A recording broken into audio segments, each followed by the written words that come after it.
we are going to be talking about my exact investment strategy going into the rest of this year, investing in infrastructure for crypto rather than investing in the products and services involved with Web 3.0. Over the last week, I was lucky enough to find a venture capital firm, a website that basically lays out exactly what my actual investment thesis is. And so we're going to be basically creating our own version of the visualization that they have for how they look at the blockchain crypto space in terms of how to invest in the different layers that will exist in the future.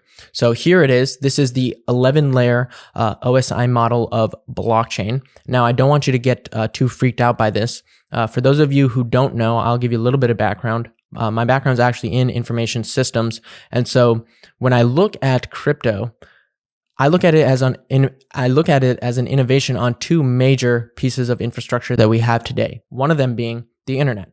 I see it as a progression to the freedom and access to greater value capture for individuals on the internet. And to put that simply, that is the transition from Web 2.0 to Web 3.0. The big difference being Web 3.0 allowing individuals to own their own data and now monetize the way they use the internet in a much more valuable sense to the people who are actually using it to the individuals. And so that's the first innovation. The second is on our money system being our fiat money system. And so what I've been able to learn, at least in the last couple of years, about economics specifically because of my interest in crypto and what it is doing, is that I've been able to gain a huge understanding of how our fiat money system actually works. And with the law of supply and demand, how our fiat money system is basically set up to eventually fail because of the fact that we have a demand that could rise and fall based on the value of the currency, but we have a supply that is unlimited and can be continuously taken up into a higher number, causing for a huge dilution in terms of supply versus demand, which eventually could debase a currency. Now, I'm not saying this is going to happen to the dollar because a lot of people want to say that it will, but basically we need some sort of system or value capture that allows for us to continue using the fiat system without basically having everyone lose their purchasing power. And there's people out there who believe that crypto is something that was created by the US government in order to fix this problem. Because if you think about it, crypto having digital scarcity or creating something with digital scarcity allows for basically people to lock up their fiat into these digital assets. And that is a funnel for actually taking a lot of the money out of circulation. So imagine if we have this massive inflation of the amount of fiat that is going into crypto, that is taking all of that crypto essentially, or fiat out of the normal world where the fiat system rules, right? And so people do believe that, there's this big conspiracy that, maybe the government actually created Bitcoin because it actually solves a major issue for fiat money in terms of, well, where do we put all of this money that we're printing? How do we make sure that we can hold our purchasing power? Well, Bitcoin is a perfect place because, there's only going to ever be 21 million Bitcoins that ever exist. And so if you think about that versus the continuously rising amount of fiat in our system or in circulation, that means that as time goes on and as fiat continues to be printed, Bitcoin's value will only continue to go up in the sense that the ratio between fiat to Bitcoin. So that is a theory. I'm not saying that I believe in that, but we have our different pieces of this 11-layer blockchain model that we have talked about, but now we get to visualize for you. So now, to explain to you very roughly what this venture capitalist firm is describing is, they're describing that, obviously the internet has a lot of components and key layers that go into it. It is a stack of protocols that allows for us to do what we do on the internet. But most of you guys and most of us don't actually know what that is, don't actually understand the technical side or what goes into that, because we don't need to. Why would we? The point is, we're able to do the things we want to do seamlessly without knowing at all the technical side of things. We're not there with crypto yet, right? And so what we can do in the meantime is basically try and find the projects that are going to be a part of, the networks or the internet or the World Wide Web, all of those things, all of those key layers of infrastructure that we need in order to create Web 3.0, we can look for those, we can find those, we can build a thesis and an investment thesis around them. And hopefully in the long term, we will be successful, right? That's the whole point. That doesn't mean that in the short term, price action is going to reflect what potential of these networks have in the long term. That is the unfortunate reality. And so don't come and look at this as, well, the price of this didn't do well or the price of this didn't do well. The point is, the price might not do well for a very long time, and it may appear that you are wrong for a very long time, but one day you will be right. And when you're right, it will be worth it, in my opinion. So I hope that makes some sort of sense to you. So here is the platform layer, or sorry, I should say, here is the model that we are talking about. And as you can see, based on this venture capitalist firm's thesis, they have put different projects that they believe are going to be part of these different layers of Web 3.0, aka the blockchain space moving forward.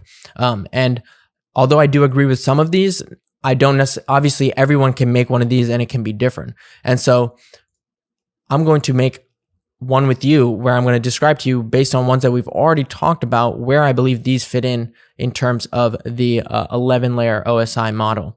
So the first one, the physical layer, I don't have anything for that, but we have Quant. And an interesting thing about this specific venture capitalist firm is that they don't actually list anything over the platform layers. And basically what a platform layer is in terms of the blockchain space, based on the definition given by this firm, is the platform layer is one that hasn't yet been captured in the blockchain space. It will be the platforms that will make it trivial for others to build new lower stack solutions or applications that solve either builders' problems or consumer problem opportunities. Of course, platform layers will be the last thing that show up in the blockchain space. To give you a comparison of what a platform layer is in Web 2.0 space, think of Wix. Think of your web building applications that allow for you, without any coding knowledge, to build a website. Those are the platform layers that came last. Those were the things that came last in all of the innovation around Web 2.0. So I guess based on what this thesis is that the platform layers will come last. I'm going to disagree with that for a minute, because there's one project that we have talked about for several months now. I don't know how long, on Twitter, on YouTube, that I believe could be put into application layer as well as platform layer. And now this all depends on where this project goes in the future, and that is Quant. Quant simply is the connector of all of these different blockchains, and the connector and enabler of applications to be built in a seamless way for enterprises specifically, so that they don't incur any of the risk of actually building on top of a singular blockchain, aka building on Ethereum only and having to rely on Ethereum success in order to have all of their applications and all of their products maintain their value. But I think in the future, Quant will also become a platform layer, because it's not necessarily there yet because the product isn't live.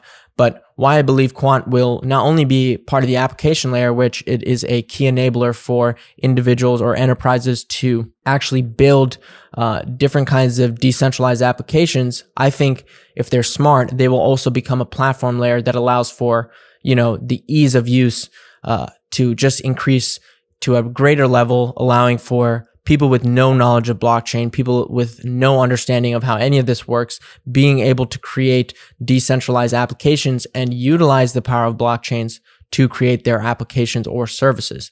That means, all of the parts of DeFi that allow for you to earn crazy amounts of interest on your stable coins. So like 30% APR or APY on your stable coins with Luna. I think it's actually 20% on Anchor Savings.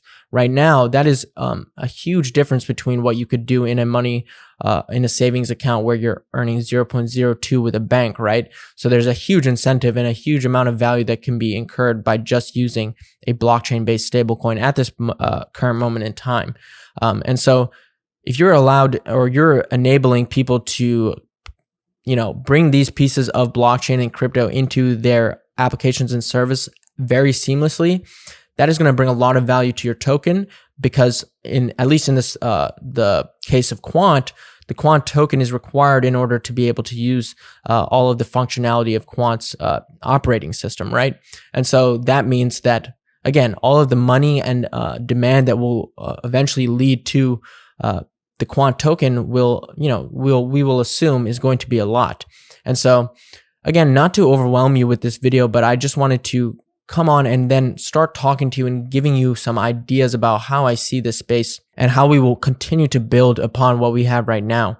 Because I do believe, again, like I said, this is part of my thesis, is that, what we're looking for right now, because we're so early, is the infrastructure. And what are those key infrastructures that are going to enable the applications and services to be built and to be brought to the masses? I believe Quant is going to be one of them. So that's why we talk about Quant. And in future videos, we will add to that, and we will discuss and continue to iterate and maybe take things out that we said were once we're on this graph, or this chart.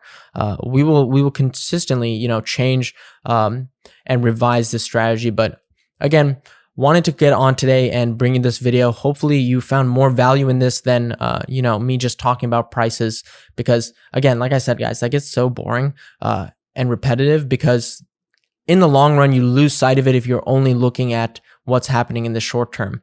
And I'll tell you that, especially when the crypto market's down, especially in, innovation sectors of markets, whenever things are doing bad, there's always a million reasons as to why, they will never recover.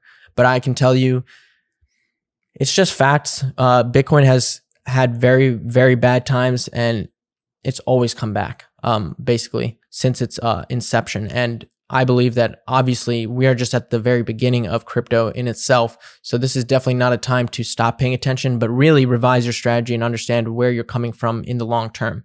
This might not be as exciting to most people, but this is, in my opinion, what will end up allowing us to be successful in the long run. So hopefully you got some value out of this, guys. Please leave a like, share with anybody who you think might find this valuable. Leave some feedback for me on how I can make these videos better or more easy to understand.